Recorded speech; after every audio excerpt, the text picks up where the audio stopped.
On September 10, 2025, Charlie Krik was assassinated. This is the possible position where the assassin had a clear line of sight from a building located about 430 feet away. The assassin squeezed the trigger and a single bullet traveled this distance and struck Charlie Krik right in the neck. More detail all in the video ahead. Charlie Krik was tragically assassinated at Utah Valley University in Orem, Utah on September 10, 2025. He was hosting a large outdoor debate event as part of Turning Point USA's nationally publicized tour, titled the American Comeback Tour. This event was designed as a lively debate platform called Prove Me Wrong, where Krik invited students to challenge his political and cultural views. But first, let's orient ourselves with a bird's-eye view of the scene and the positions of everyone involved. Utah Valley University's campus is a mix of open courtyards and multi-story academic buildings. At the heart of the event was the Lozy Center building, a multi-story structure adjacent to the main courtyard, where Kirk's event took place. Charlie Krik himself was positioned on an outdoor stage under a large white tent emblazoned with the tour's banner. He was sitting and speaking into a microphone, facing hundreds of students seated along the main walkway and gathered around the stage. The crowd was estimated at over 3,000 attendees, including students and visitors. Meanwhile, on the rooftop of the Lozy Center building, a person dressed entirely in black was seen. This building was approximately 430 feet, about 131 meters, from where Krik and his team were stationed on the stage. The rooftop provided a clear vantage point with open sightlines directly to the event area. Security footage and numerous eyewitness accounts have confirmed that the gunshot rang out from this rooftop location while Krik was actively speaking. The bullet struck Krik in the neck, causing him to collapse on the stage. But how did the assassin escape despite the huge crowd? The assailant's use of distance, the campus layout, and what is believed to be a scoped firearm indicate a high degree of planning and precision. The shooter chose an elevated, concealed position to avoid close detection and maximize the chances of escape. Here is the bullet trajectory. Given this altitude, the assassin had a clear, unobstructed line of sight directly to the stage where Charlie Krik was standing and addressing the crowd.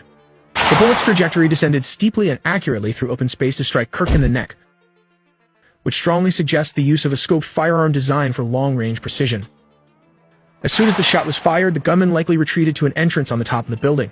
Despite security efforts, the shooter disappeared without a trace, climbing down from the building and blending into nearby campus structures or escape routes surrounding the Lozy Center. Witnesses reported that panic broke out immediately after the shot. The audience scattered, seeking shelter as shouts of "Get down" and "Run" echoed across the courtyard. Campus police and Kirk's personal security team moved swiftly to secure the area and evacuate Krik. Here is the detailed timeline of how it happened. 12 o'clock p.m., September 10, 2025. Event begins. Charlie Krik began the event, with more than 3,000 people gathered to attend. The security detail consisted of 6 officers, along with Kirk's personal security team. 12:20 p.m., lead up to the shooting. Krik was seated at the debate table, answering questions from students. The discussion touched on sensitive topics such as mass shootings and gun violence. Krik remained calm and composed as he responded to a question about mass shooters, still holding the microphone while seated. The atmosphere was lively but controlled, many sitting close to the stage while others watched from nearby balconies and standing areas.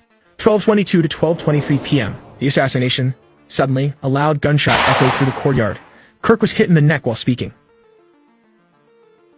Within minutes, immediate response, campus police already on the scene quickly secured the area. Kirk's security team rushed him to a nearby hospital in a private vehicle. Nearby buildings went into lockdown as police conducted room-to-room searches for the shooter. 2 people were briefly detained but later released. The shooter was not captured and remains at large. 12:37 p.m., campus lockdown and evacuation. University officials announced a full campus evacuation and canceled classes. Students and staff were instructed to shelter in place until law enforcement declared the campus safe. Early afternoon, official announcements. It was confirmed that Krik had died from his injuries at the hospital. But to truly understand assassinations, we need to look at different case studies where even a single assassin has wreaked havoc by targeting high-profile leaders. But first, let's take a closer look at how the Secret Service works to prevent assassinations. Closest to the principal, in this case Trump, are teams of around 5 to 7 highly trained Secret Service agents. In the 100-foot radius, that is the middle perimeter, there's usually a mix of Secret Service and local law enforcement. An armored SUV or limousine is also on standby within this middle perimeter, covering portions of the motorcade and any pre-event screening. In the outer perimeter, security largely falls to local law enforcement officers.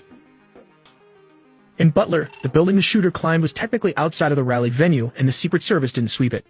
It fell through the cracks, which still falls to the Secret Service because it means nobody checked to ensure the plan was implemented correctly. But before we move ahead, let's map out the basic positions of all the parties involved. First, we have the former president's podium, and just beside him are 3 bleachers where a selected audience is seated. Behind them is the sniper team, which can be divided into north and south positions, located on 3 buildings. Sniper Team North is located on the first building, while on the third building you can find Sniper Team South. Almost sandwiched in between are these trees, which provided some cover from the Secret Service Sniper Team North. Finally, we have the shooter, who climbed from one of those ladders and selected this position to take out his target. This is what the shooter is likely